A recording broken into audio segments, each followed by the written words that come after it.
here. So we must do what we ought to have done. So hii mkutano sio ya kudiscuss former deputy president, ni mkutano ya kuambia why I have called you. I'm explaining why I have called you. Because hiyo kazi haikupata mtu wa kufanya. Na ndio umeona serikali imepata reputational problems in many parts of the country because there is nobody to assist the president to track the development agenda of the country. So, we have wasted 2 years, but it's okay. There is still time. So this meeting, therefore, is not a political meeting. Huu si mkutano ya siasa. Huu ni mkutano wa serikali na ni mkutano wa maendeleo.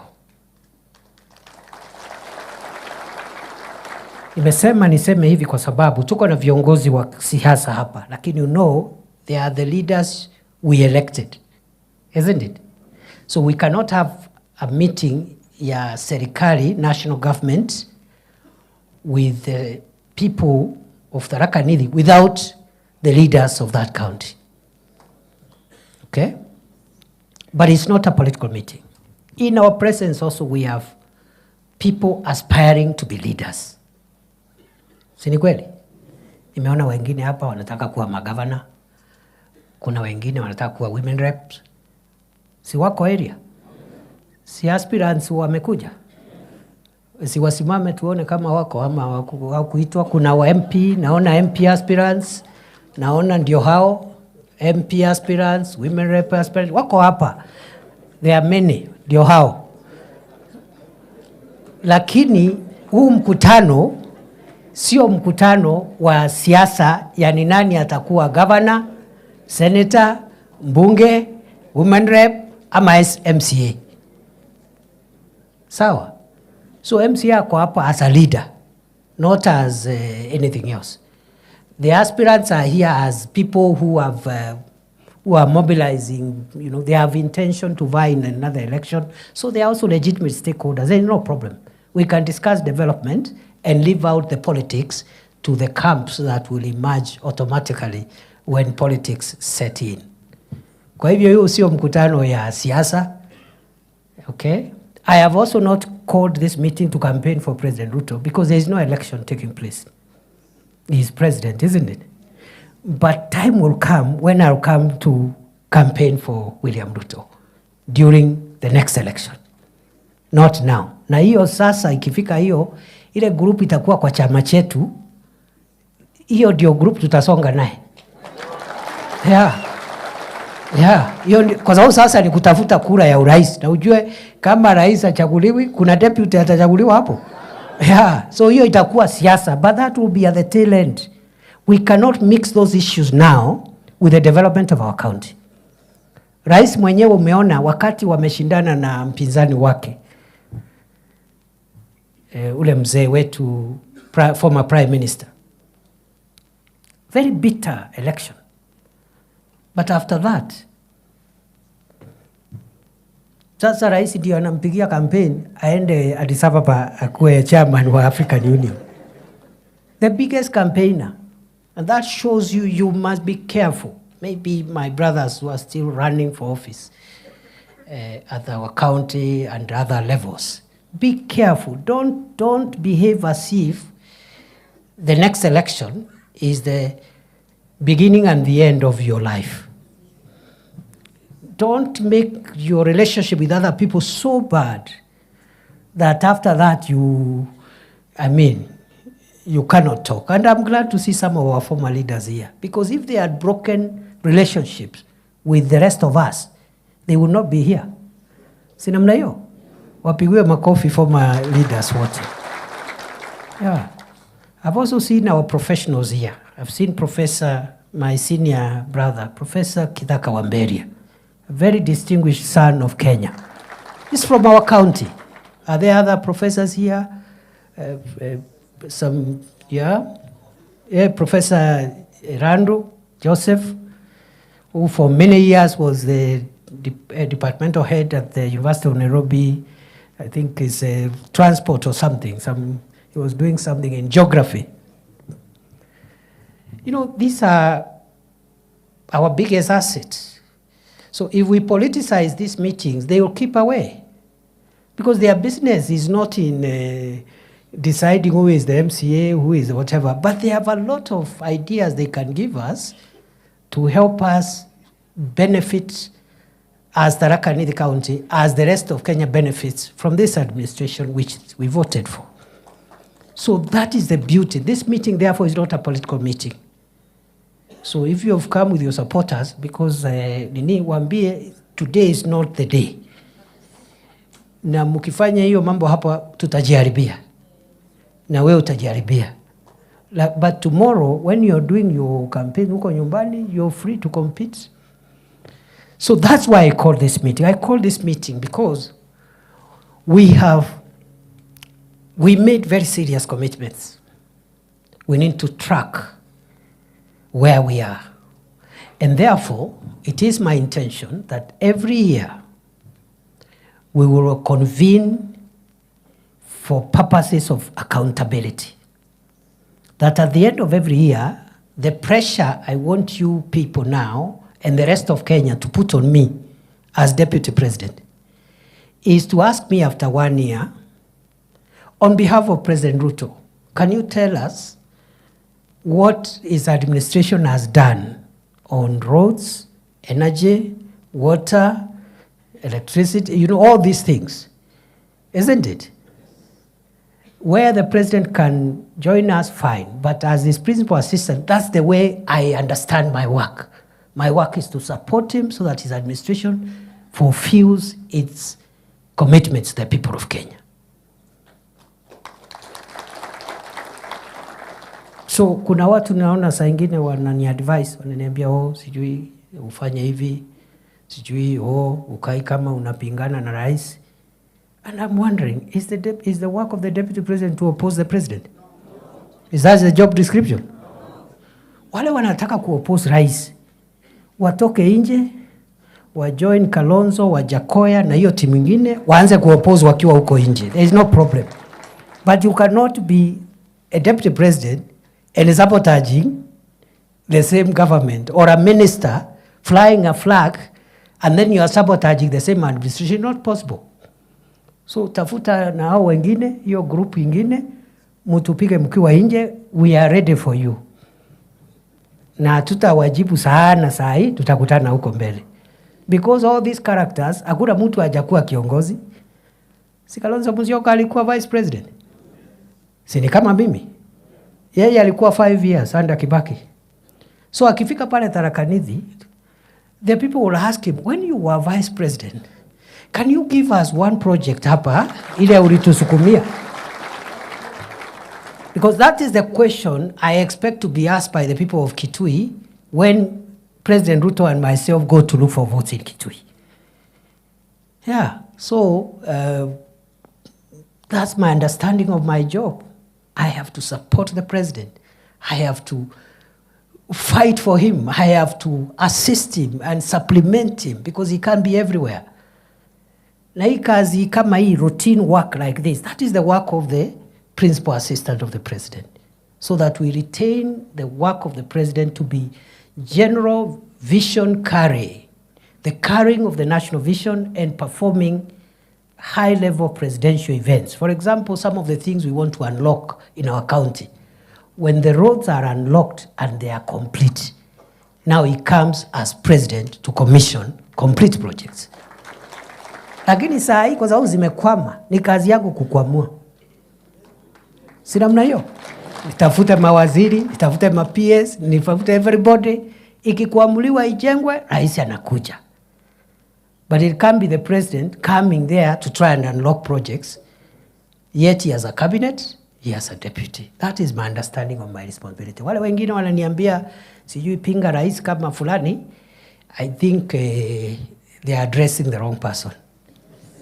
Yeah, maybe they are talking to somebody else. Sio mimi. So we intend to be very focused and very deliberate, and we mean business. And I want to assure you, the people of Tharaka Nithi, as I've assured other parts of the country, you will get maximum benefits from this administration.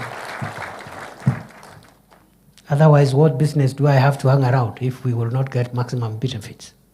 So we'll do our best.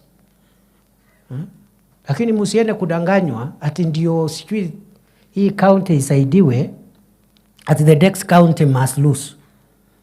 We cannot win, isn't it? We cannot get what we want. So who said for one county to gain, another one must lose? It's not true. Yeah. Because we have a country to keep. And therefore, mimi naomba tu munitoe kwa hii siasa ya sijui ya MP, ya MCA, ya governor, ya senator. I will leave that. Munisaidie. Kwa sababu mkiniingiza hapo, whether you are defending me or attacking me, unless you really are sabotaging me, you should not drag me in those politics ya nyumbani. Unless your aim is to sabotage me. Kama hiyo ndio aim ni sawa, nitaelewa. So sasa nikianza hapo ati sijui this ward versus the other ward, this constituency versus we will lose it. And I saw how my predecessor lost favor, even from leaders from his own village. You know? Even your own MP, akutaki. I cannot wait for that to happen. If kina Kareke here and kina Njuki, kina Murugara think I am doing nothing, what business do I have to go to Nyanza and other places? Sini wachane nayo. Yeah, if my own brothers, my own neighbors don't think of any value. So musiningise kwa hiyo mambo ya nyumbani. Pia niseme ya kwamba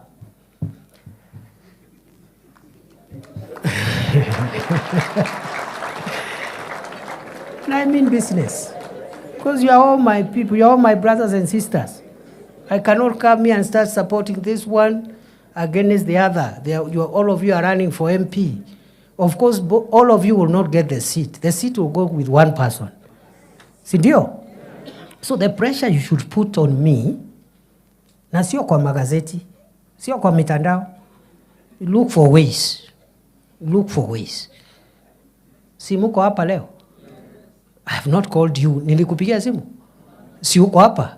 So there are ways of getting me, if you want. So, hii mambo ya sijui chukua simu, sijui nini, tuache hiyo. Kwa sababu saa hii sina hata simu where I am. And many people are calling. And from here I'll go to the next event. But you'll find me, and the pressure I want from you is pressure. How do we push our road network? How do we push our electricity? How do we push our water? How do we push our, county aggregation and industrial park, which has not started, and we need to unlock that as well. That is the pressure I want from you, because if we push the development agenda, the government will look good, our people will also benefit. Sinamna hiyo? Lakini musiende kuniambia kwa ati unachukua TikTok, unaenda kusema, sijui tunaambia naibu wa rais, sijui nini. Sasa, so unless you're part of my opponents, if you are part of my opponents, it's okay. There is no problem. Tutakuja sasa kupiga campaign, nikijua you are on the other side. Yeah. Alafu wengine, you have a problem with the next person. Uko na problem na MCA, uko na problem na governor, senator. You take advantage ya hiyo shida uko nayo, then you drag me there. I'm defending the DP. I don't need defense.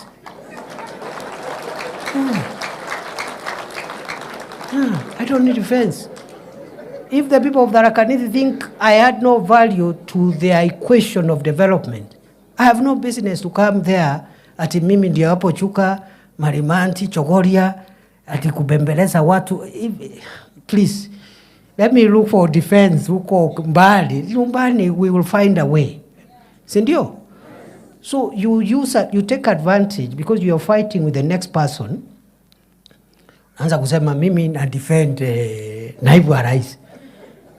My friend, this thing is so huge. That person you are attacking, you know, we need every energy aligned in the same direction. Yeah. Wewe unajigamba you are defending the deputy president. If this work is left to you alone, you will not take it anywhere. Kazi ya kusongesha Kenya mbele. Ndio unaona watu wengi wamejaribu imeshindikana. Kalonzo amejaribu miaka 50 imeshindikana. Sasa amezama. Sank. Hata ule rafiki yetu mzee mwingine, he was in town. Na hakuwa mtu ya mchezo. Lakini sasa tunashukuru Mungu amesikizana na rais, anaenda kuwa kiongozi wa Afrika. Yeah. Hii kitu sio rais ya Kenya. Kama unashindwa na hiyo yako kidogo hapo ya MCA, alafu unataka kudrag ya Kenya kuipeleka hapo.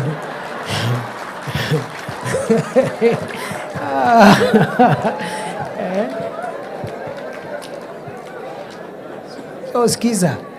Mimi sikiza. Pale nyumbani, I need your blessings and your support, all of you. Not some of you. Because some of you hatutafika anywhere. I need everybody, including the person you have a problem with. I need that person. Yes. Tumesikizana? Yeah. So this is home talk, in family talk, don't worry. Let me go back to the default system, which is the national discussion we are having.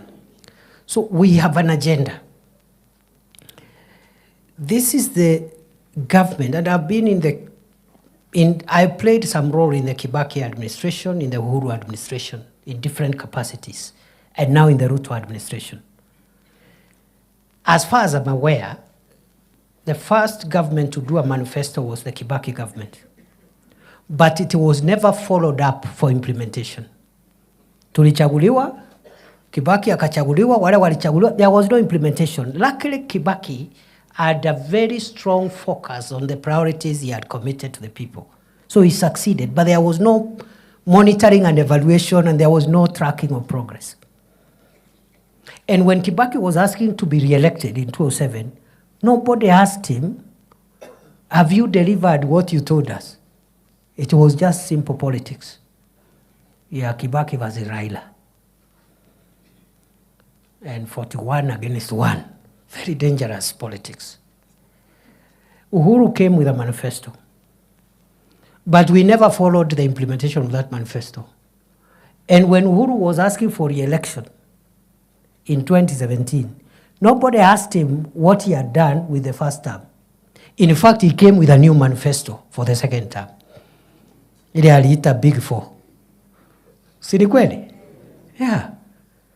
But this time round, this government is going to add value to our governance in two respects. One, we are tracking the 168 commitments that we made to the people of Kenya in 10 sectors, 10 areas, one by one, to see how far and how many of them we can implement before the next election.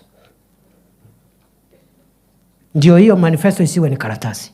And I'm going to demonstrate to you just now how we are doing that.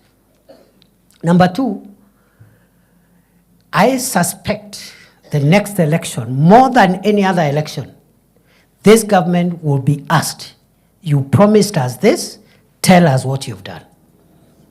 Si ni kweli? Yeah. So Kenya is maturing. That is good democracy, because if a president does not get re-elected because they have not performed, that is a very good democratic culture. But you cannot remove a president because of stupid politics ya ukabila, sijui ya nini, mambo ya bure hapo, you know. So, good people,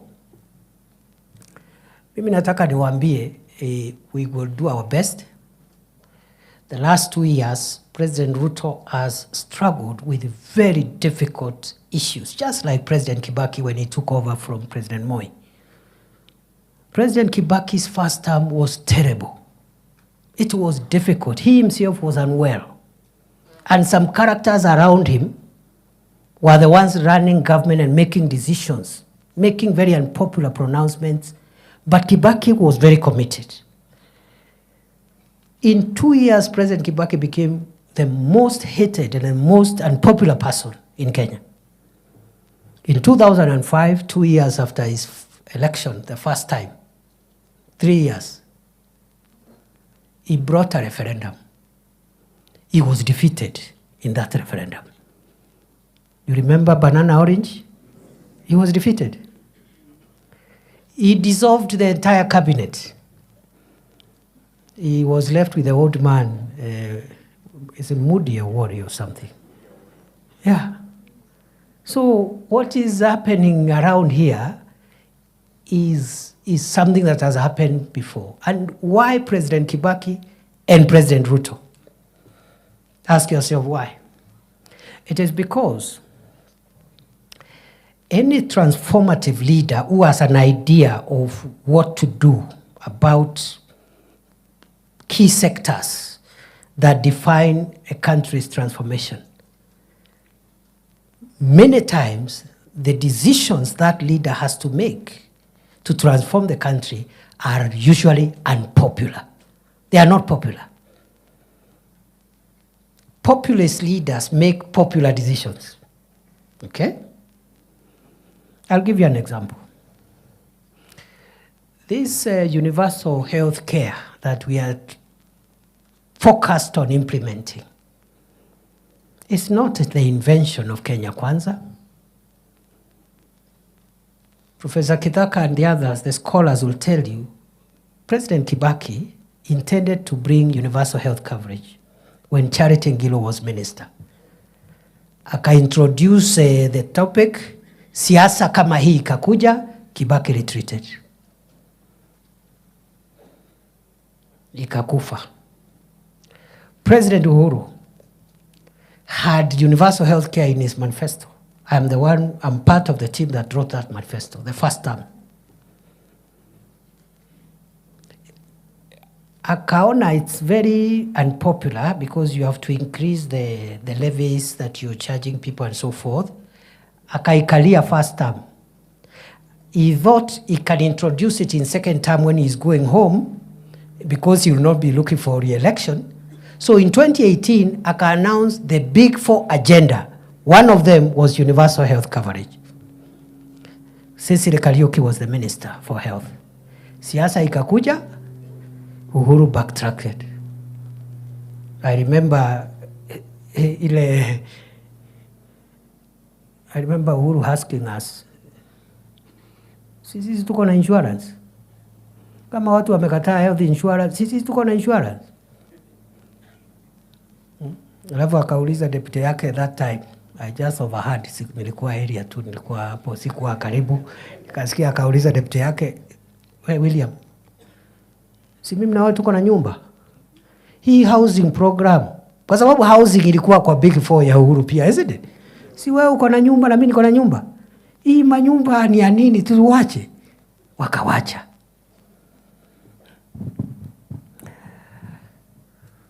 Brothers and sisters, I'll shortly tell you what housing and what a health insurance for every Kenyan means to the economy and to household incomes in a short while. But before I do that, I want to say for the last 2 years, President Ruto has struggled with what we call macroeconomic stability. Macroeconomic stability means, for those who are not experts like myself, I'm not also an expert in the economy, but I have learned from the experts. Macroeconomic stability are the fundamental foundational economic growth indicators that must be in place before you start now building the growth of the economy. One indicator is the strength of the currency. The strength of your currency versus international currencies is one indicator. Another one is something called interest rates. The rate at which people borrow money, those who are doing biashara, nini, interest rates. And are businesses having access to affordable credit at moderate interest rates. The third indicator is called inflation. How fast do the price of goods keep on rising? The fourth indicator is called the price of fuel, because fuel, it defines so many things. It defines the cost of power, it defines the cost of transport, it defines the cost of production, industrialization, and what have you. So the price of fuel, interest rates, inflation, strength of the currency, and of course the country's liquidity, its ability to manage its liquidity, the debt situation. Is the debt sustainable? Those are 5 macroeconomic indicators. By the time President Ruto took power, took the leadership of the country, Kenya was on the verge of insolvency. Many people think, watu wengi wanafikiria wakati tunasema nchi ilikuwa mahali pabaya, wanafikiria tunajaribu kupiga Rais Uhuru Kenyatta. The country was not in that shape because of President Uhuru. It was because of global situation. The main one being the total shutdown of the economy for nearly 1.5 years because of COVID-19. Nobody in Kenya left their home for more than a year. Curfew, you can't go anywhere. There is no business running. So you can imagine shutting down the economy even for a day is costly. Ask me, I am the immediate Minister for Interior. When riots used to happen and the economy of Nairobi is shut for one day, the economic cost is so huge, is in billions. So you can imagine the entire country shutting down for 1.5 years. That is what caused all the problems we found when we took over. The dollar was very strong against the shilling. President Ruto in the last 2 years has worked on the interventions and policy decisions that have made the dollar stable. It was at 165, 167. For more than 1 year now, it's operating between 127 and 130. And there's every likelihood it will go down. People will ask you, sasa, mimi mutu ya nyombu metengero kana atunga, ya? Kana mbumete chera, mambo ya dollar. How am I affected by the dollar? I will show you how you are affected by the dollar if you are from Shera or Gatonga or Ngeru or anywhere else in the county. Hizo vitu watu yetu wanaenda kununua madukani hapo Marimanti, hapo Chogoria, hapo Kavana.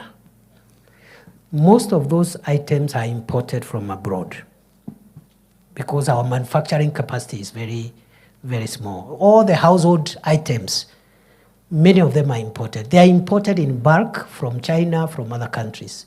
The person importing them pays for those items using, they have to convert Kenya shillings into dollars. So if the shilling is weak, you need more shillings per dollar. And you use more money per container to bring one container. And when you go to sell in Chogoria, the price, if the shilling is weak, the price will be higher to the customer buying those things in the shops in Chogoria. If the shilling is strong, like it is now, you use less shillings to get $1. You will therefore use less money to bring one container of the merchandise. The value, the price of that item in the rural areas will be a bit moderate. That is the connection between a strong dollar and the person in Kondi and the person in Mudambe. So our shilling now is strong.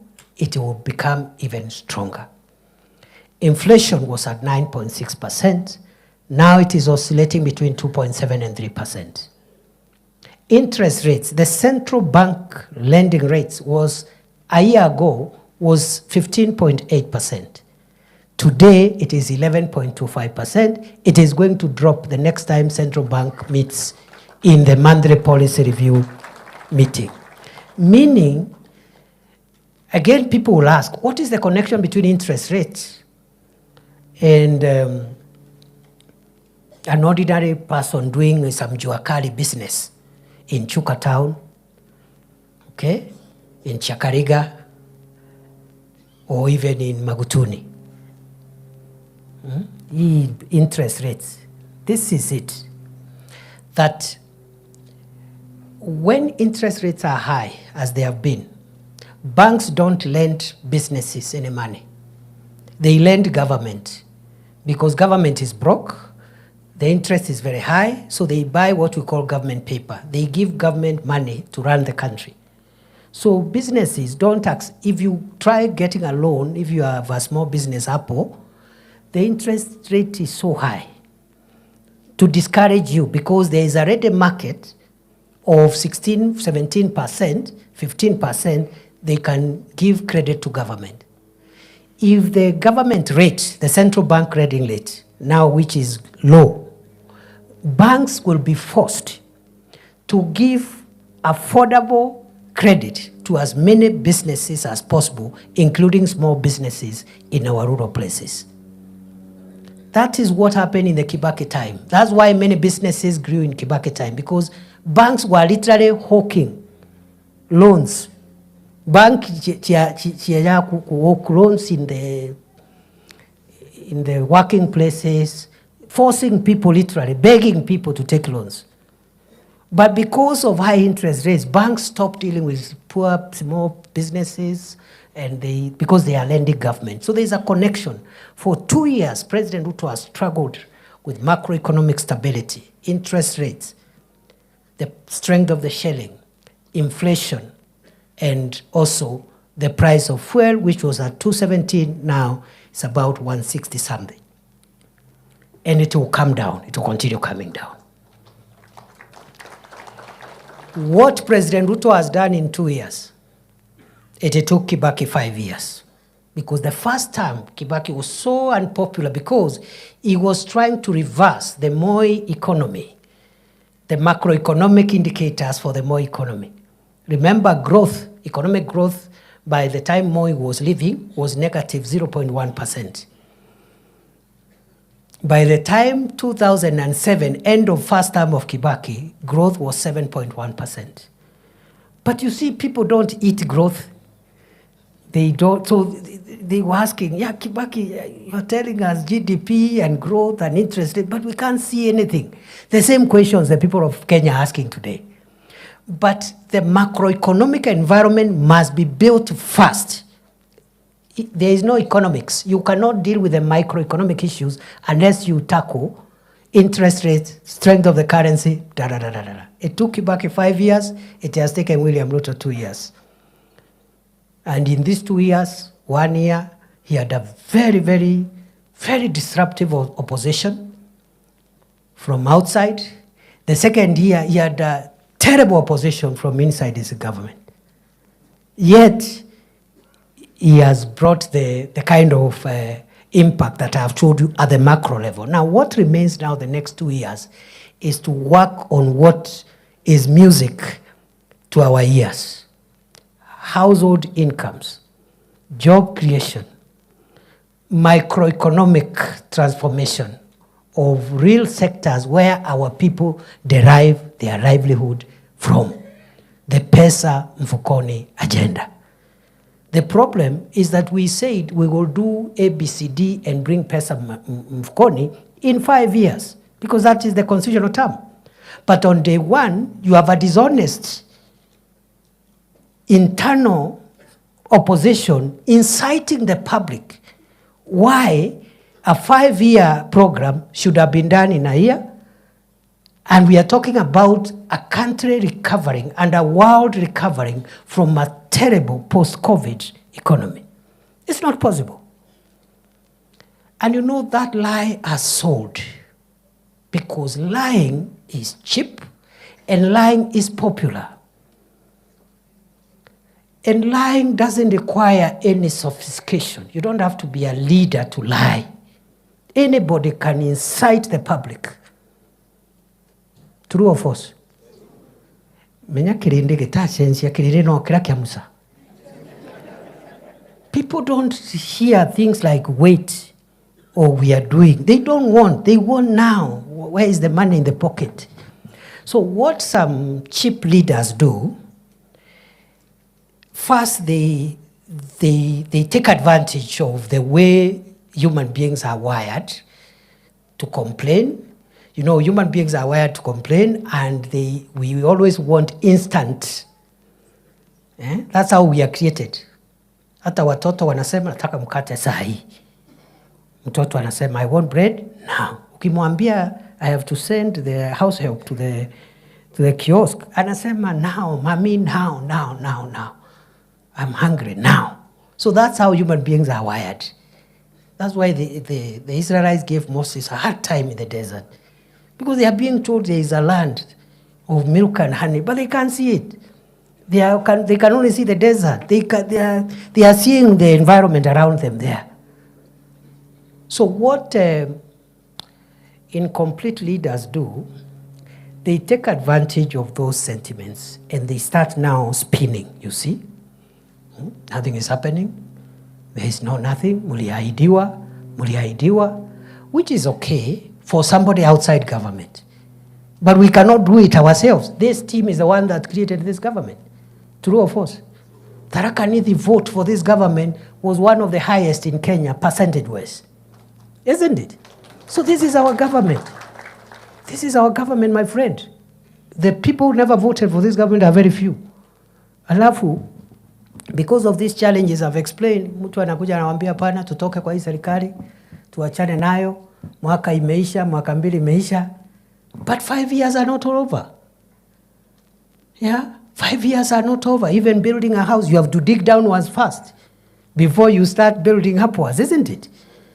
Ukitaka kuweka nyumba ya makaratasi, you don't need to dig down. You just put papers on top. But when the wind comes, it will just be blown off. So, leaders who are incomplete, they take advantage of those sentiments to incite the public. And the public loves incitement. It's the easiest job. Anybody can incite the public. Even the most, sitaki kusema kitu hapo, lakini anybody can incite the public. Hey, chochea. That is how Barabbas secured his release on the day Jesus Christ was put on the cross. The Bible says his main job was causing insurrection and inciting the public against the authorities. Biblia ni yuga kanata yuga aeretwe athaikitwe agwetwe athaikwa nuntu wa kwingira mwingi kuchochea umma. And 99% of the people calling themselves leaders are in that business. The work of a leader is not to listen to what the people are saying and assist them in saying it. Because if you listen to what they are saying and you assist them in saying it, so what is your role? And number two, many of the things the people say are not correct. But they say it because they do not have the facts that you and I have. They have not come to Karen, they have not been briefed by the deputy president, so they don't know. So the work of a leader is to guide the community, to guide the people, to tell them this one is okay. Yes, we need these 5 things, but this one, right now it is possible. This other one will require a year or 2. This, that is the work of a leader. If your work is to follow the people, you have no business calling yourself a leader because it is the people leading you. Isn't it?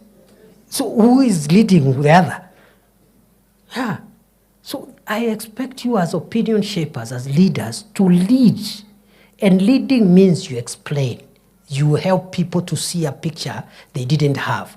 You assist them because God has blessed you, you have some extra information, assist them to see things differently. But if people shout and say, we want this now, and it is not possible, then you go there and carry placards and start saying, yes, yes, yes, we want. You have no business calling yourself a leader. And that's why you see a good leader is not popular all the time. But a good leader is popular at the right time. I repeat, a good transformative leader is not popular all the time. I have told you how Kibaki was very unpopular in 2005, 2 years after he was elected almost unanimously. But by the time President Kibaki was leaving in 2010, 2011, many people in Kenya were saying, I wish Kibaki could get a third term. True or false? Those of us who use this road to central Kenya, that's when the dual carriageway, Thika superhighway, started being built in 2009, 7 years after Kibaki's election. Not in 2003. That's when people saw the superhighway. Yeah, 50 kilometers from Nairobi to Keno. Kibaki did that without speaking Kikuyu and without climbing on trees to explain and publicize his love for the people of Gema. In fact, I was a young man. I served briefly in his government. If you are from central Kenya and where we come from, and you try to speak to President Kibaki in your mother tongue, he will tell you off. He has no time for nonsense. Yet, he transformed Kenya, and he transformed even our rural economy without speaking Kikuyu and without pontificating how he loves the Gema people. True or false?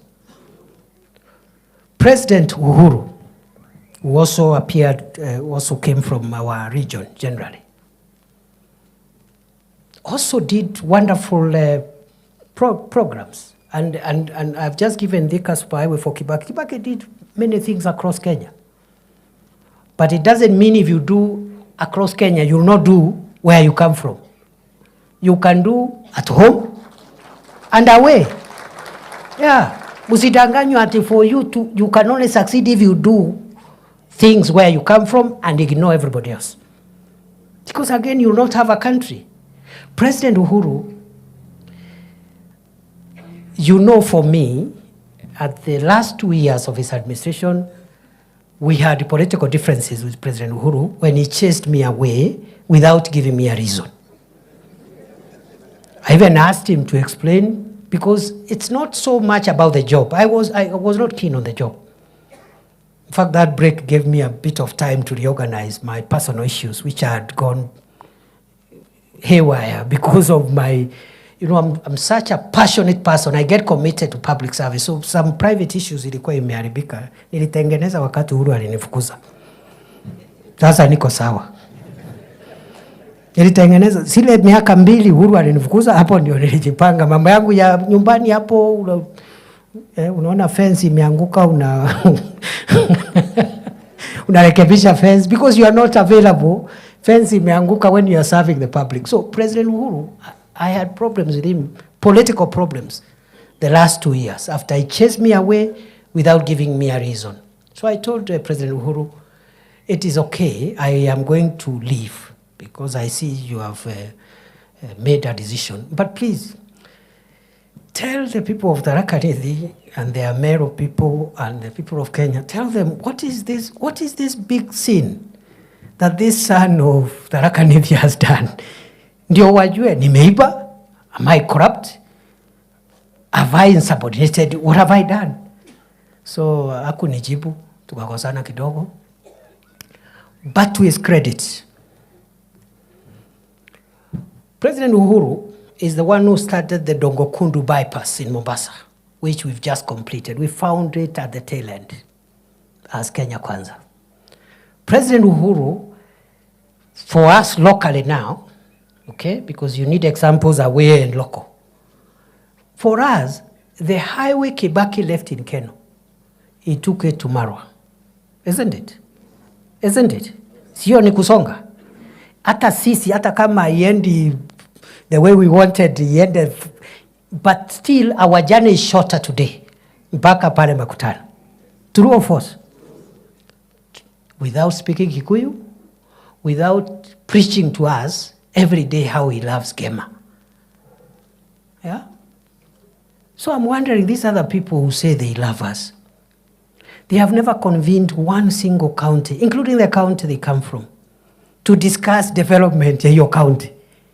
Hii upendo ni upendo ya kupeleka wapi? Munisaidie tu kuelewa. Me, I don't understand. What kind of love? And must you speak about it? Just do it. Just do. This love, just do it. We will see it.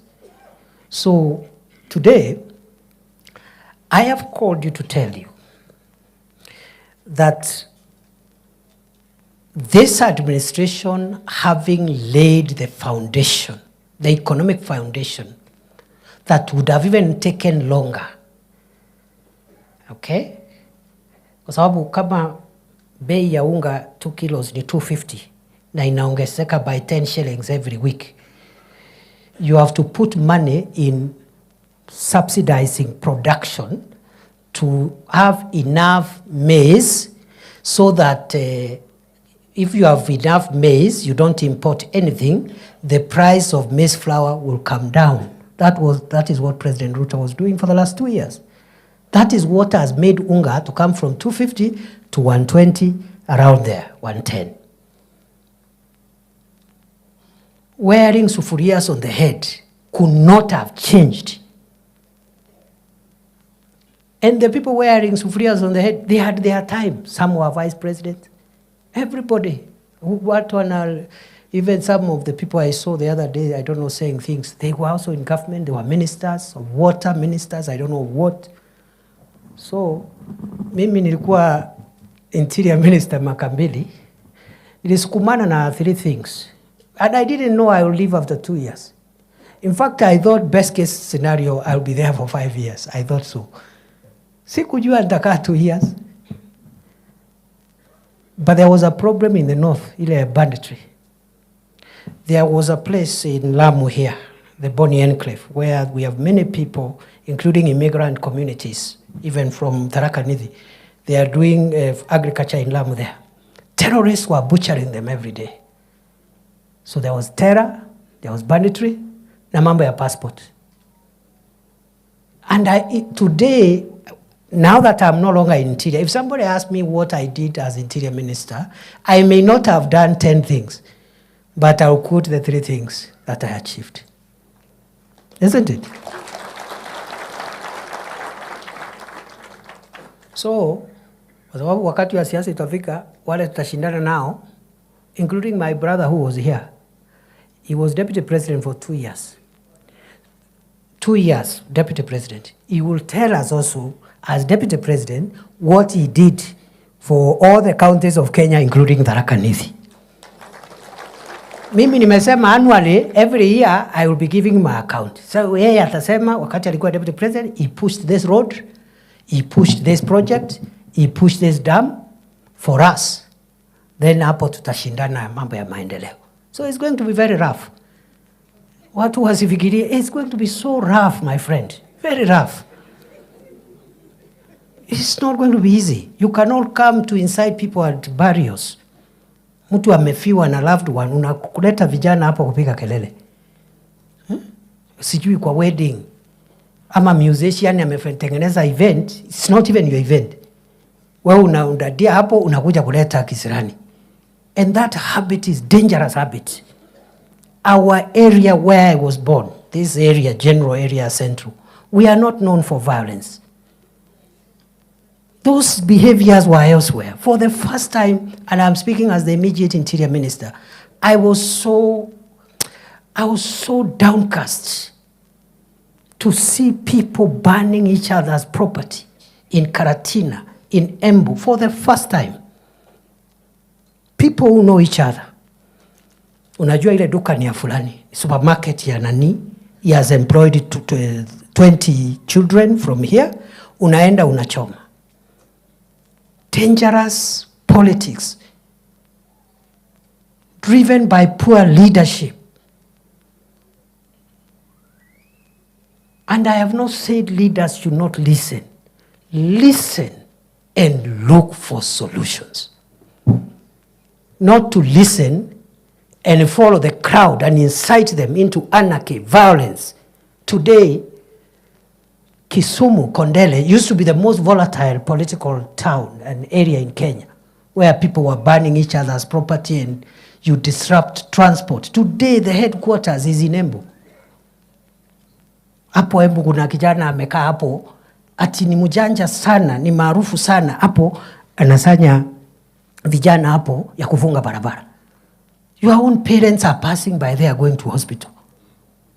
We kiongozi aina gani? You can say the same things you want to say, but don't disrupt the economy.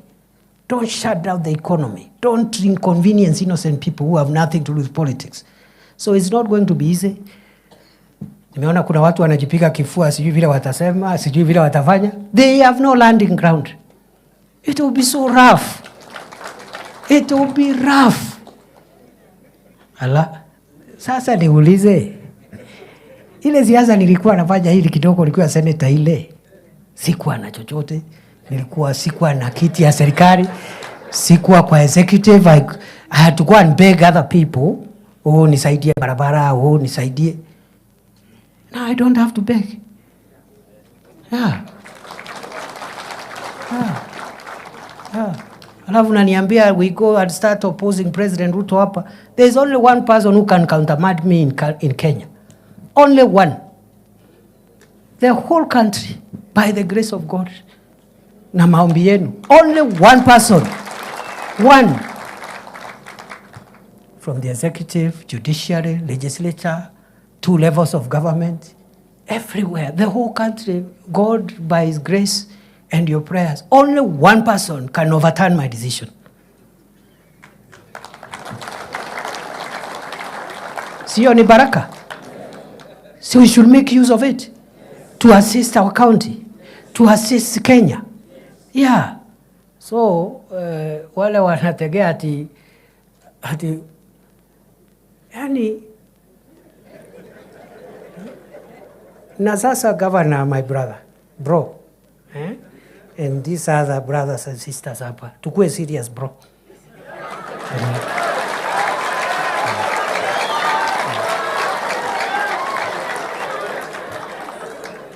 You know I love you. You know that. As a brother. You know you are a classmate with my elder brother. Na mimi ni mtu ya respect relationships. But we must be serious now.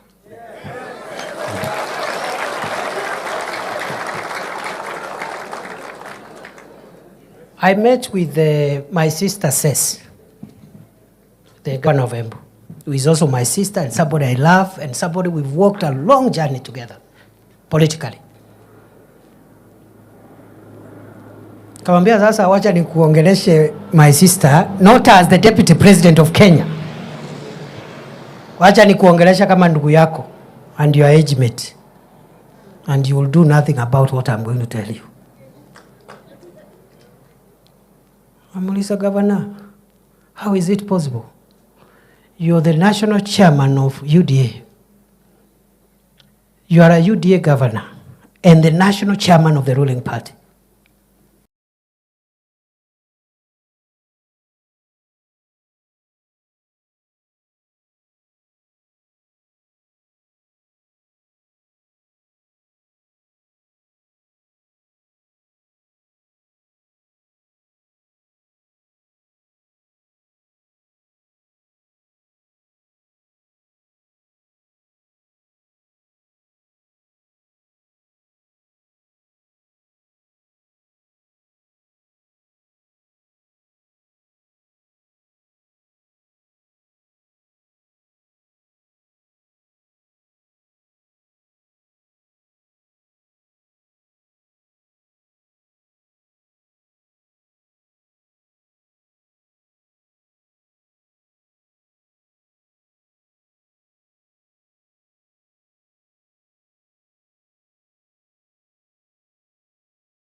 Alafu mtuambie rais hawezi kuja Tharaka Nithi? Atapigwa kelele na nani? Wale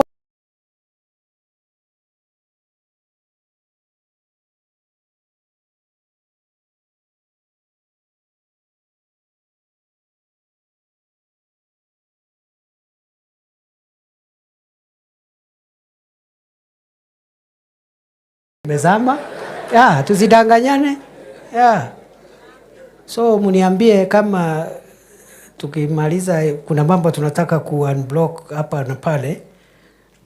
And he is the only living former head of state we have. If the nation was in a crisis bigger than itself, we will require somebody with enough stature to be able even to speak to President Ruto and call the nation to order. Mzee Moi rested, Mzee Kibaki rested. That other person can only be a retired president, and that is Uhuru Kenyatta. He's the only one. The rest of us, we cannot, President Ruto is our boss. But as a retired head of state, he has the moral authority, if there are some things, to have a discussion with the sitting head of state, and they will agree on how to salvage the nation. So, sasa ni mabesti, tuko hivyo, tunaendelea kusonga namna hii. Alafu watu wengine wadogo hapa wanatutisha. It's because we don't talk. Wanatutisha, sijui tutafanya. Ufanya wapi? Pitia wapi, my friend? Utapitia wapi? Where now? Siku ile, wacha tu niwache. Sitaki kurudi kuongea mambo ya pale. Na bweri ya karonguru kariyagira nkanga mathoni nontu bakwaga inya.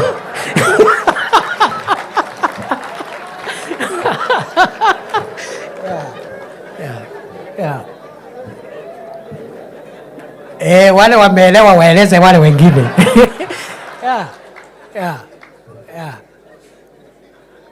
Karonguru kariyagira nkanga mathoni nontu bakwaga inya. Na keno yusi bakura nkanga, lakini gatiena inya ya ukururia nkanga kaira mugunyeni. Aya. So nikimalizia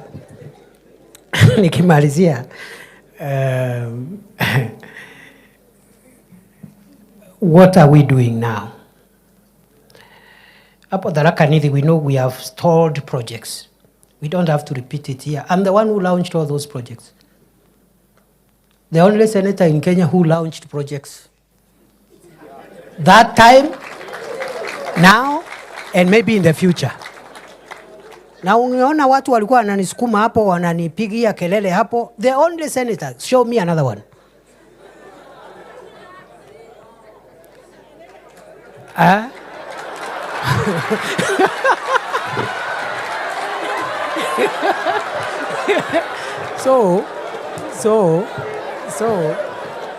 So skiza.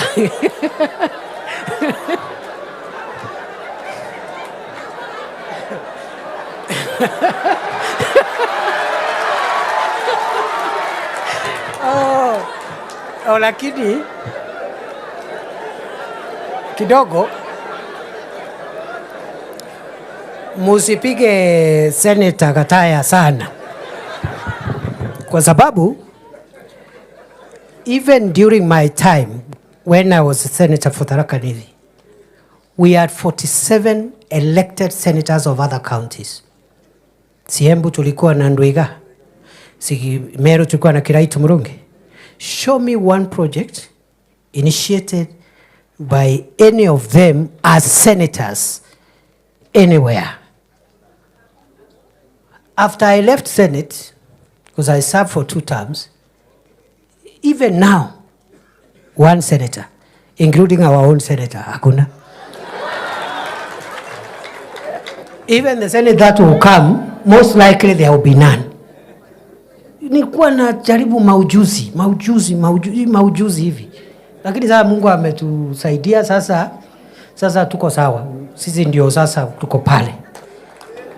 So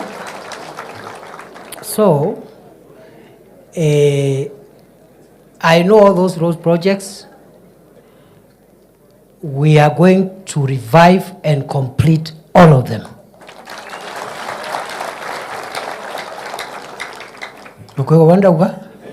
It's as simple as that. So I want in our next annual review, because we have 2 working years left before the campaigns. After 1 year, I will come here, I will call you again, either here or in Kavana. You ask me, how has this government pushed the roads agenda, the stored roads, how many and where are we on that? Sinamna hiyo? All of them. Okay? We have electricity connections. Different levels of connectivity. We're going to push it towards 100% in all the 3 constituencies.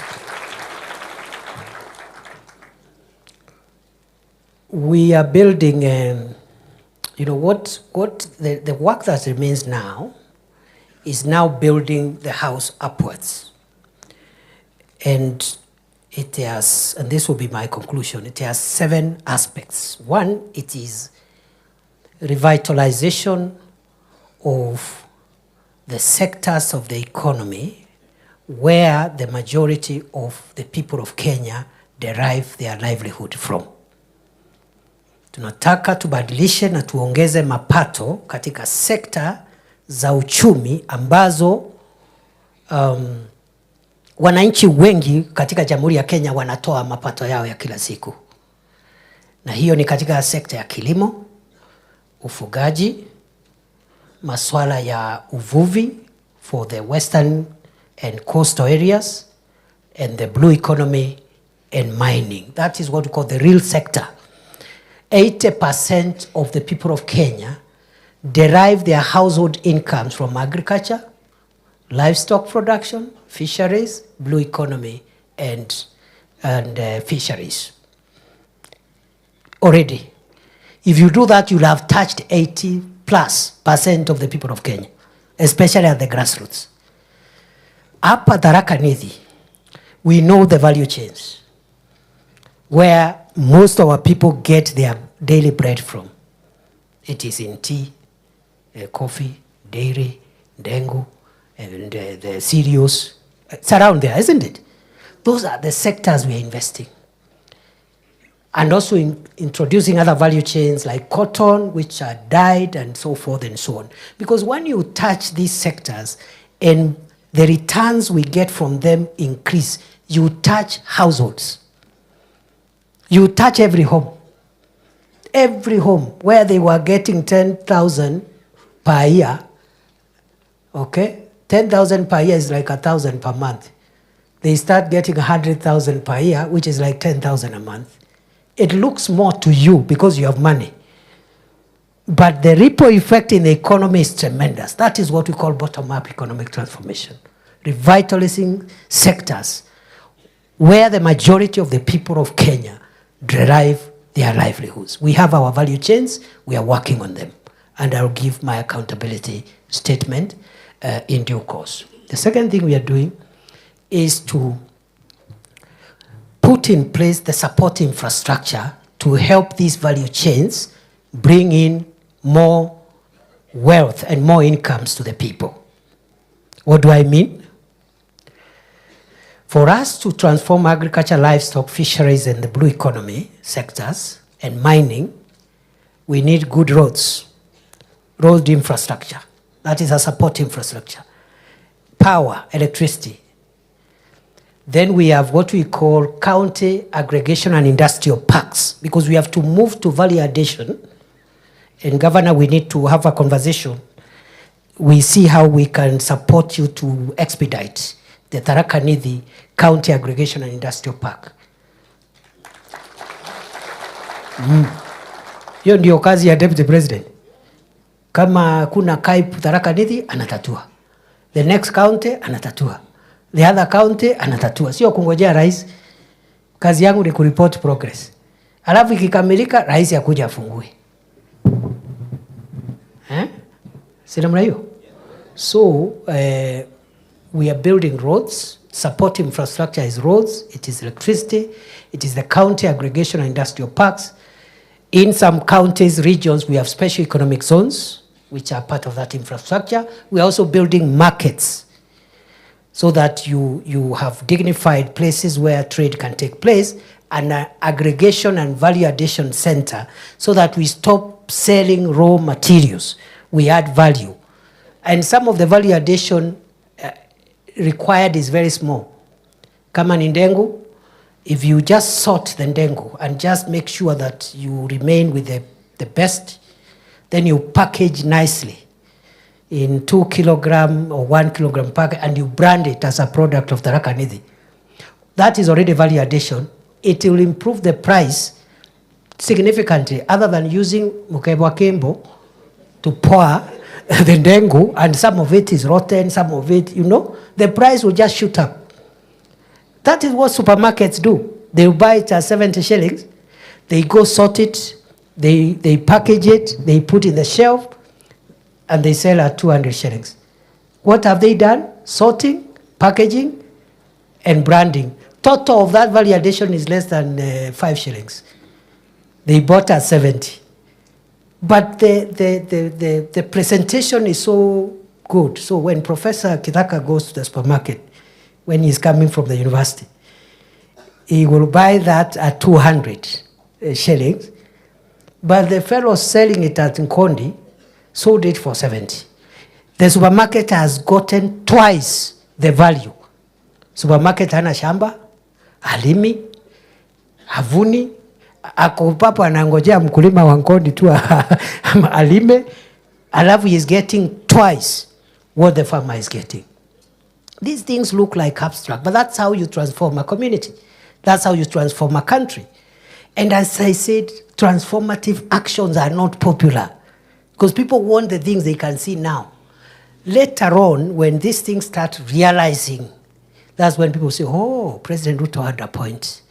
But by that time, he will be completing his second term and going home. Yeah?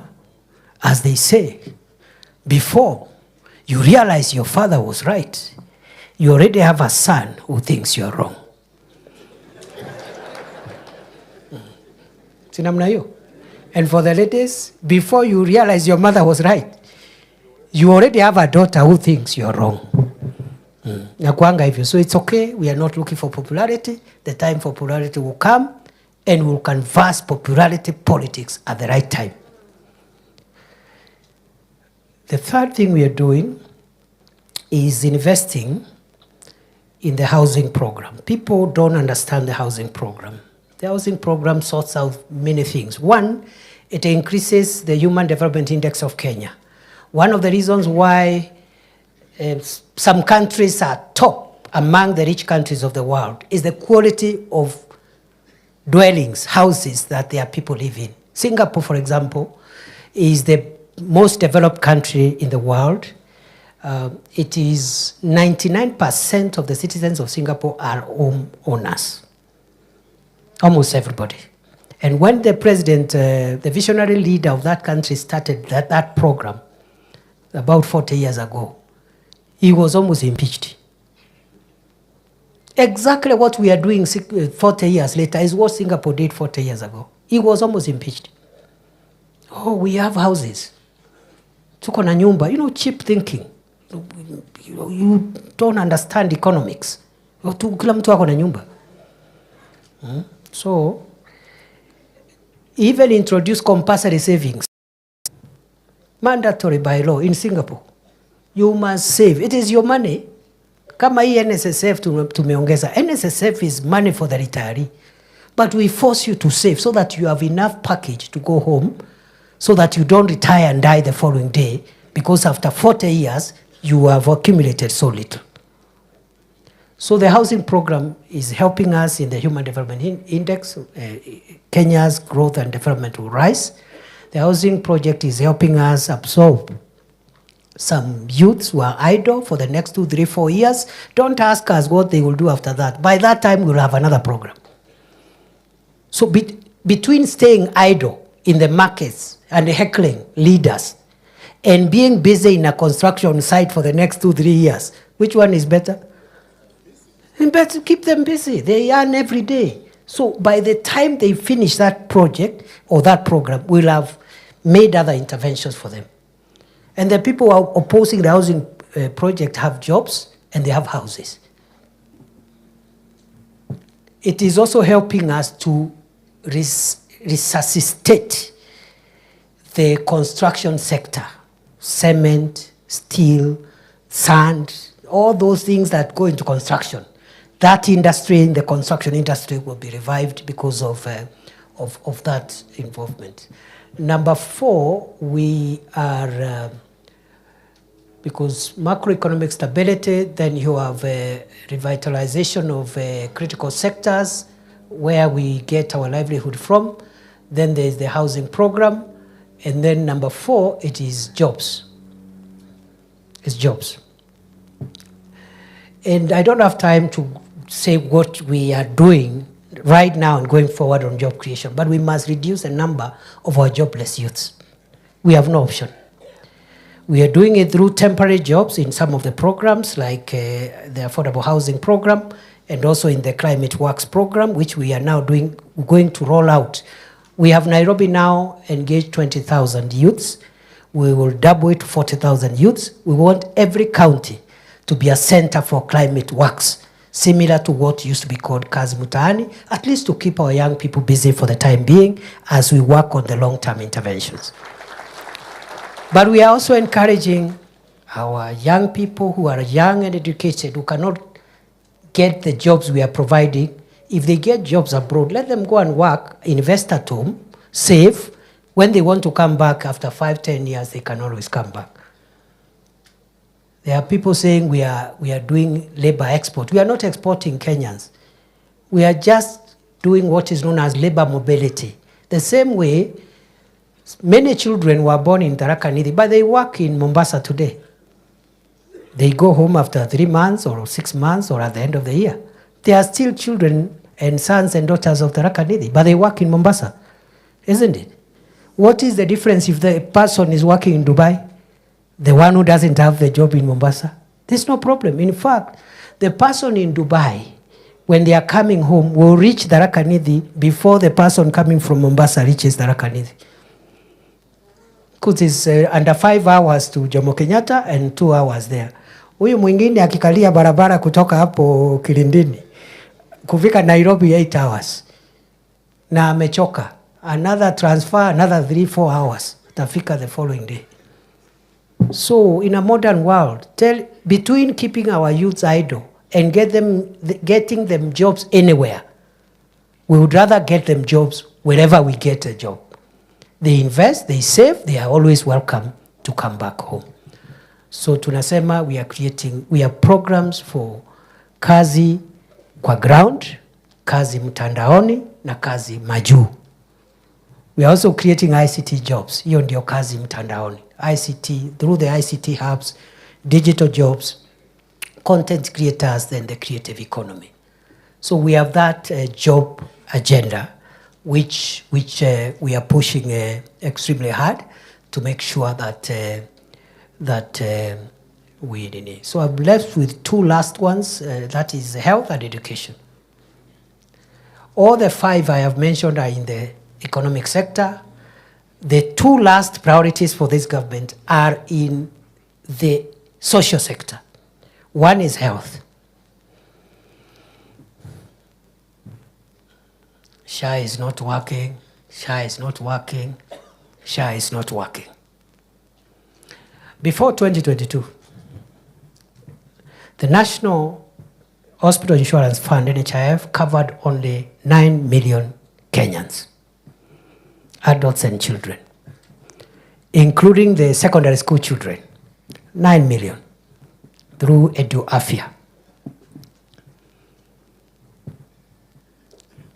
To be eligible to join NHIF, you must either have a payslip or some other ability to pay the subscription. True or false? NHIF, either uko na payslip ama uko na uwezo wa kulipa ile subscription. Today, after just rolling it out for 3 months, and we are going to continue for the next 3 years, we have 18.5 million Kenyans with a medical insurance. from 9 to 18. We will push it to 40, 45, 50 million. That is what we call universal health coverage. Why? Because it is not only the employed people and the people who can pay who fall sick. See, everybody gets sick. Si kila mtu anakuwa mgonjwa. Why have an NHIF that caters for somebody with a payslip and somebody with ability to pay? Taifa Care, SHA, universal health coverage, is to make sure every citizen have a medical insurance to take care of their medical needs when they fell ill, because everybody falls ill. That is the aim. Many countries have struggled with universal health care. It's very problematic. In America, Obama brought it in 2016. The Supreme Court dismantled parts of it. It's very political. But it is very transformative for every Kenyan to have an insurance. Why? Because, as I have said, everybody falls sick. Kila mtu anakuwa mgonjwa. Number 2,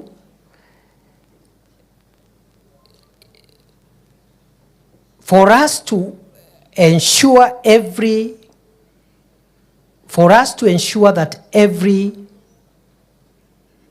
Kenyan is insured, we must look at our contribution schedule.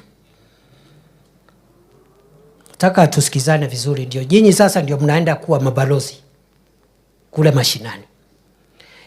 For us to insure every Kenyan, we must look at how much everybody is contributing. Okay?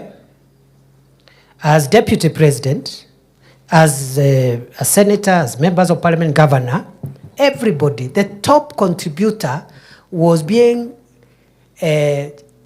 surcharged 1,700 per month. Whether you earn 200,000, 500,000, 1 million, 1.5, you pay 1,700. The poor woman in Etogororo, the poor woman in Makori, the poor woman in Kalangasheni was paying to be part of NHIF 500 shillings. Is that fair? Is that fair? Rais anatoa 1,700, wabunge 1,700, mama mboga with nothing 500. So what this universal health care has done, we have said those who earn more, you be deducted a little more, you pay a little more to allow us pay for everybody, including the person who cannot raise any money for the insurance. And that's where you are having the discomfort. The discomfort is coming from me as Deputy President, or from the Member of Parliament, or from the Governor, because we are paying more. So that our relatives who calls us for Harambee every week, 5, 10 Harambes, stop fundraising and stop selling their land. We are paying a little more. It's a bit uncomfortable, so that all our relatives, our neighbors, can each have an insurance fund scheme. That's why people are opposing it. So ukisikia vita, ni vita ya watu ya siasa. Deputy President, Governor, mbunge, because hao wabunge, wacha niseme tu, because nilikuwa senator juzi, walikuwa wanakatwa 1,700, sasa wanakatwa 30,000. They are the ones opposing it, sio hawa from other places. Na hiyo 30,000 is so that you stop doing 100 Harambes in your constituency every day. In fact, you spend more money in those Harambes than the 30,000 to ensure everybody gets a medical insurance. So, na tumesema ule mtu ya mwisho tumepunguza, sio 500 ni 300. So how can you oppose a cheaper medical scheme? Na tumesema we are developing a means testing tool so that the person who is assessed and they can't pay the 300, they get the insurance free of charge. Hapo ndio fitina inakujia hapo. Because wale wako na pesa wataki kunini, wanataka kukaa hapo, watu maskini huko chini wao wana beg and worshiping them to come and do fundraisers for them, because they have sold the farm, they have sold the cow, they have sold the chicken, they have sold everything. They are poor.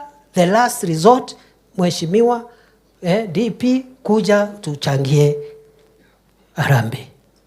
And because you want to keep people needy, you oppose it so that you'll be there to throw a few coins. Alafu napigwa makofi. Hey, Mheshimiwa, you are a great man. May you live forever.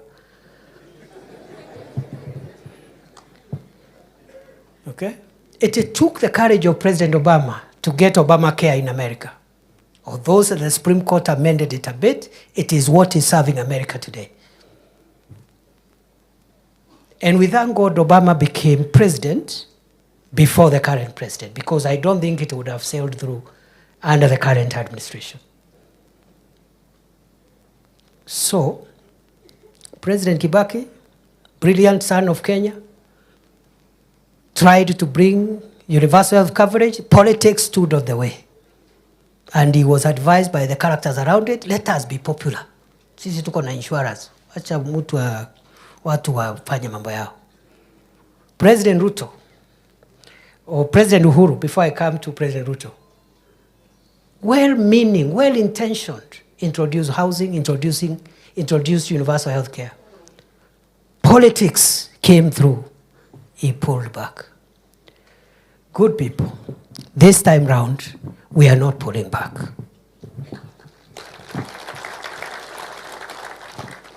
By the grace of God, by the time we go to the next general election, we are hoping 40,000 people of the Republic of Kenya will have a medical cover. As we go towards universality. Million, sorry, please correct that. I hope watu ya magazeti hawataenda ku. You guys sometimes concentrate on the small things. 35 million to 40 million. It doesn't matter how costly it is. Please. It doesn't matter. Even if we don't win the election, President Ruto doesn't win the election, it's okay. There's no problem. You'll have served as president anyway. Isn't it a blessing even to serve even for 5 years, even for 1 year, even for 1 day? How many Kenyans are there? Every Kenyan is qualified to be president. If you are lucky to be in the seats we occupy, including you MPs, including myself, including you governor, don't consider yourself like a superhuman. It's the grace of God. Yeah. So usitutishe ati rais a one-term president. And pia watu wengine wanatutisha huko jana. Ati our job is to make sure William Ruto is a one-term president. That is your objective. Here too. Just that. And you will have achieved a lot. President Ruto is lucky to be among the 5 Kenyans who have occupied the seat of President of Kenya. Some, 24 years. Others, 10 years. If he gets 5, so be it. If he gets how many days, so be it. There are many qualified people. The same for me. I told you when I became Minister for Interior, niliangalia siasa nikasema, at least the first time labda nitaserve hapa. Maybe if we win a re-election, maybe the president will take me in another ministry, I don't know. But I thought perhaps I will stay for 5 years. I stayed for 2. So I had to work every day as if that is the last day in office. Yeah.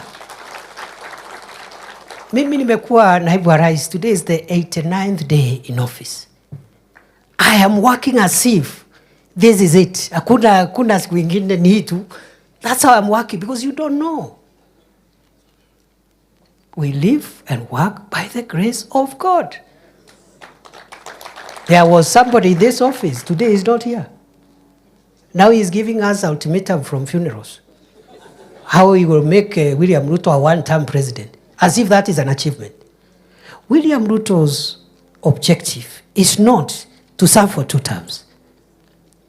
It is to use the time that God will give him in office to bring transformative programs in 1, 2, 3 areas and then leave so that other people can come and take Kenya forward.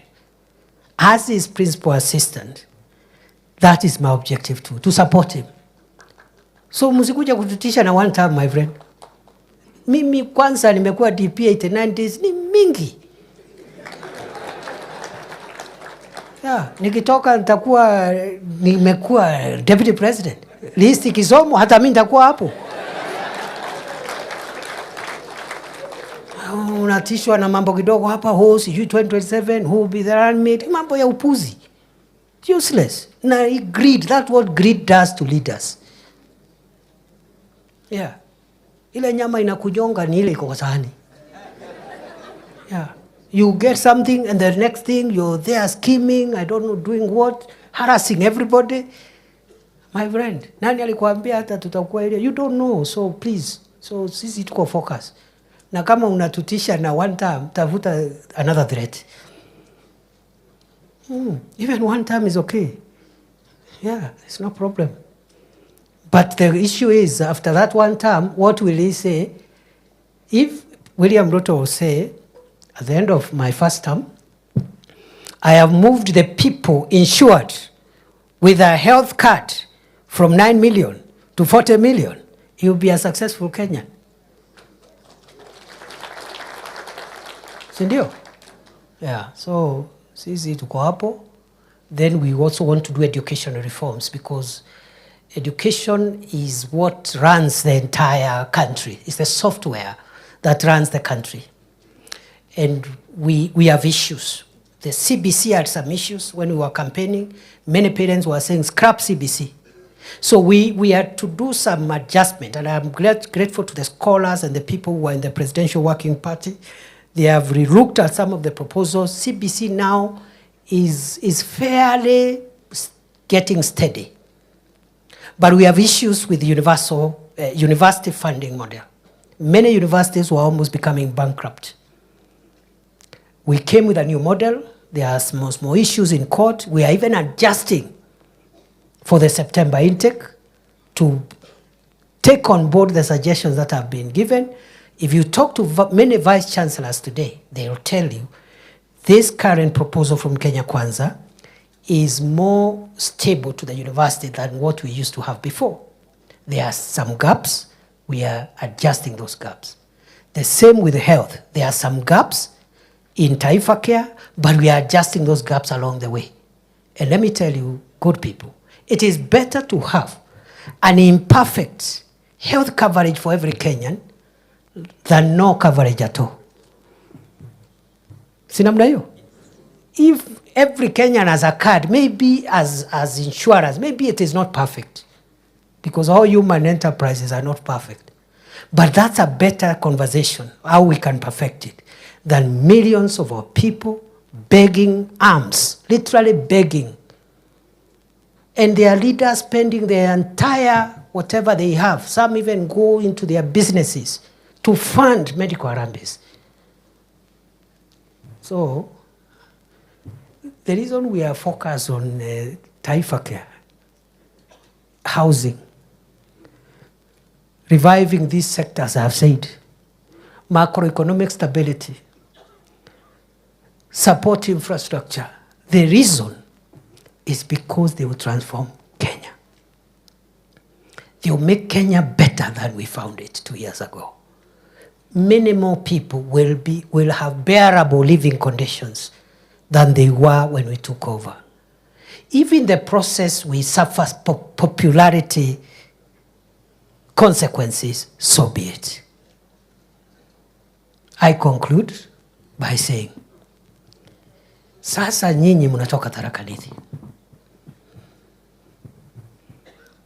Deputy President ya Kenya alizaliwa hapo. Please, I have no power to...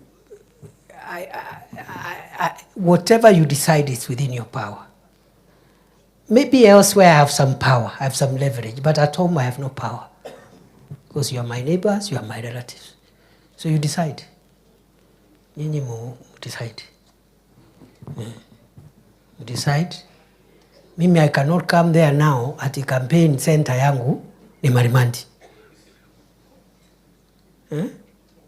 By the time utoke hapo ufike Sigalagala ama Lungalunga ama sijui Kor.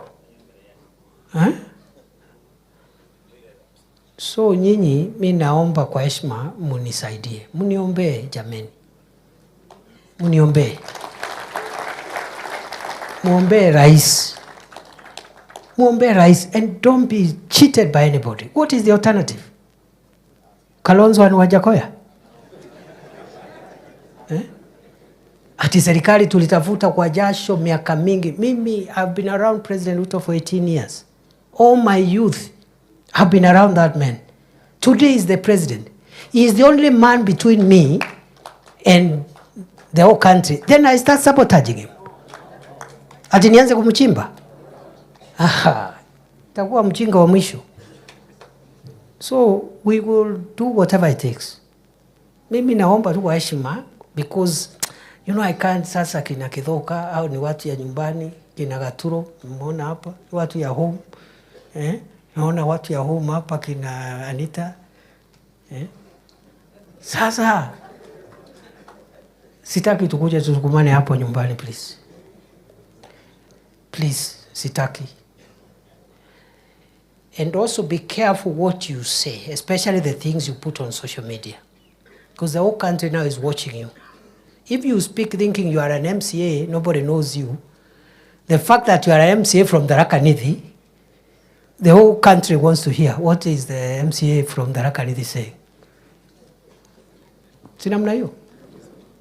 Na wanasema Tharaka Nithi kule kwa deputy president. Sindio? So please, in a home huwezi kosa kukosana. Tunatafuta viti hapa, tunapinga sijui nani, tunataka hii kiti na tuko wengi, mnavurugana hapo. Lakini sasa hapa juu tuwe careful tusiharibu. Na tuwe careful vile tunaongea because majirani na watu wa Kenya wanaangalia. Huyu mwenzangu alitolewa kwa kiti kwa kuongea mambo ya nyumbani kasoro hekima. Hakuna mtu aongeangi mambo ya nyumbani, lakini kwa heshima, kwa hekima, kwa hekima. So don't push me. Ati tunataka deputy president tutangazie. So unataka nikae hapo niseme mimi napenda sana mlima, sijui napenda Tharaka Nithi. I've told you Kibaki never even spoke Kikuyu. Not once. If you try to talk Kikuyu to Kibaki, he would have slapped you. Yet, he is the person who impacted on Kenya and on the economy of central Kenya most consequentially than any other president. Napenda nyinyi, naopenda. Hujajenga choo, hujajenga barabara, hujaita watu kuongea mambo ya ndengu ama majani chai, haujazungumzia chochote. Nawapenda sana. Au wengine ni komerera. Nimwambia huyu mtu nikamwambia wacha kupigana na wabunge. Watakuumiza. Those are, you know. Sasa unajua nikiona Murugara anataka kuniharibia ama Pato. What I will do, nitamuita pole pole. Si Pato ni kijana yangu. Tukiwa na Njoki hapa, tamwambia sasa please Pato tumetoka mbali. Unajua please as your father usinitoe nguo mbele ya watu. Lakini nikianza kumuita komerera atika kunia. Amepata barabara ya kuteremkia. Na ni mteremko, amepata mtu mkubwa wa kupigana naye. I'm telling you. Bana. Ati sasa mtu ya Tharaka Nithi ndiye anaenda hapo kusema ati hatutaki nani. I will feel very hopeless. So nikiona kinaumana, sinajua hao watu wote. Kama ni mama, my mother there Gatiria, namwambia najua nimekukosea lakini mama, hata kama unachapa kijana ni pole pole. Wakati tuko kuna kamera, kuna yeah, so naomba tuhifadhi. Me, I'm not saying you should not compete. In fact, the pressure you put on me now and in the future is how those who will not get seats, how we will accommodate them in government. And I've already seen some of them hapa. That is the pressure I want. Lakini sio kwa mtandao. Ukiweka kwa mtandao tunakozana. Kwa sababu sasa uko pamoja na maadui wangu. Ule ako kwa mtandao ni adui. So ukiingia huko tunapita na wewe huko. Yes. But the healthy thing is to say, tuko na viongozi wetu, where can we fix this one? How do we support this area? Na tujue Kenya to take the country forward, and that's the heavy task President Ruto has. He needs to carry the entire country. He needs to be the father figure of the whole nation. Every part of Kenya needs to feel him and have benefits from his administration. So nataka nikomee hapo na washukuru sana. Mimi leo ni siku ya Tharaka Nithi. We are going to proceed as follows. We are going to take a short break. But we will take the short break. For 10 minutes, we take a cup of tea. And then for 20 minutes, we look for space. We have enough space here, kwa hii compound. We go into constituency groups. Si tuko na constituency tatu. But I want to persuade you, we create a fourth constituency. And that is the constituency of women, children, affairs, PWDs. I know we have our women rep who normally their mandate is around that agenda, and it can be lost if it is lumped with the general development issues. Because these are sectors that require affirmative action and special measures, even under the Constitution. So between the women rep, I am told now you are vying for a different seat, but you are still the women rep. Ama umewacha? Okay, bado uko pale. Plus those who are, it's okay mweshi. Plus those who are looking for the seat. Aspirants wote wako hapa. Sio ni agenda yao, ndio tawachia vile whoever carries the vote will be our women rep. So that cluster ikuwe separate, iongee hiyo maneno for 30 minutes. So 10 minutes for tea, 30 minutes for constituency groups, 4 of them. You caucus and agree, each of those groups, you will agree on 5 priorities that you require from this government. You have heard the things I've said for the last 1.5 hours. Useme sisi kama Mara, we have these tolled roads, tunataka zote, serikali ikiwezekana, itafute pesa to complete these roads. Number 2, we have this major water project. There are many other water projects, but this major one. Number 3, maybe electricity. Number 4, just 5 priority areas. Sinamna hiyo. The governor, the Excellency Mdhomi Njoki, and the women rep, and the senator, the honorable senator, because they are county leaders, they are free to hop into the different groups so that they don't look like they belong to one corner. If they choose to, but they don't have to be there. The members of parliament, you can choose either to join your constituency or you appoint someone to run the consensus. We know these things. It's just that we want to build broader consensus. So after the 40 minutes total now, we come back for the plenary. For plenary, every constituency to identify somebody to read out the 5 priorities. You'll be given 3 minutes, every constituency.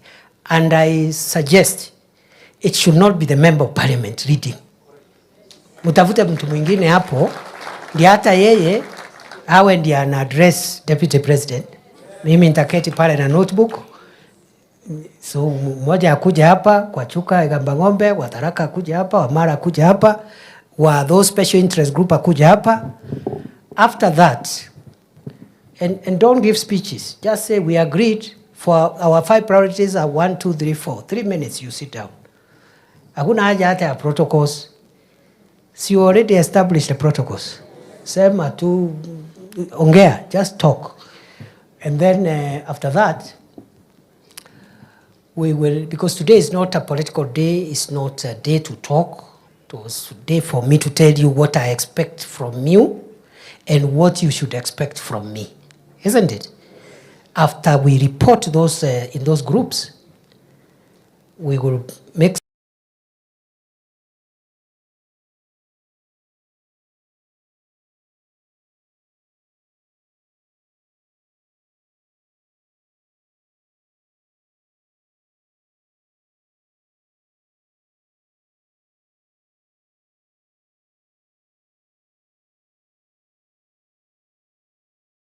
munajipanga mambo ya kesho.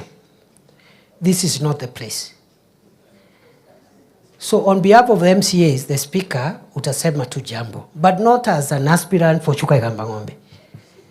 Kwa sababu hapo mnavurugana na pato. So today is not the day. Siku ile mutarudi, you can continue with your maneno. Ule atapata akuwe mbunge, ule atakosa muniletee ni mutafutie mahali kwa serikali. Because both of them are my brothers. Number 2, then on behalf of MCAs, we'll ask the constituency MPs, just 1 minute each. Then the senator, the women rep, the senator, the governor. Then finally, I'll ask maybe a member of the clergy or other people, or maybe the professionals.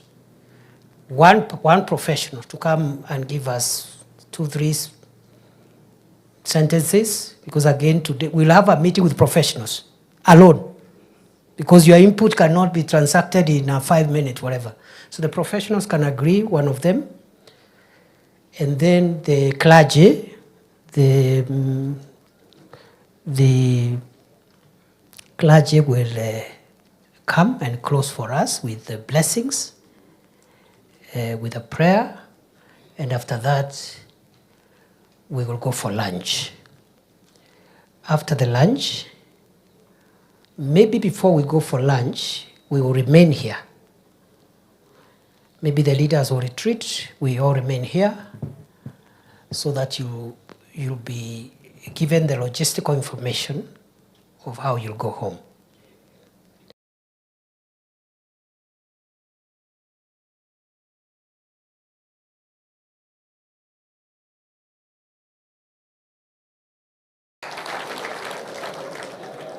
And for the Gen Zs, the offer of the swimming pool is still valid. And it's a serious offer. So, kwa hayo mengi, naomba twende chai, then in groups. In those groups, identify who.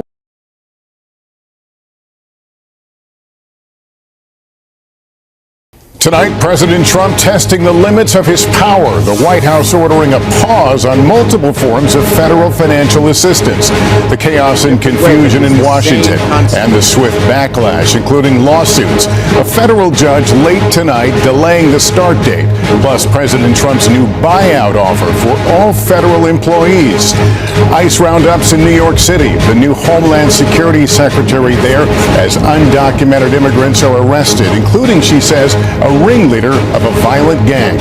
Dangerous outbreak, the unprecedented spread of tuberculosis in Kansas. The historic number of cases detected.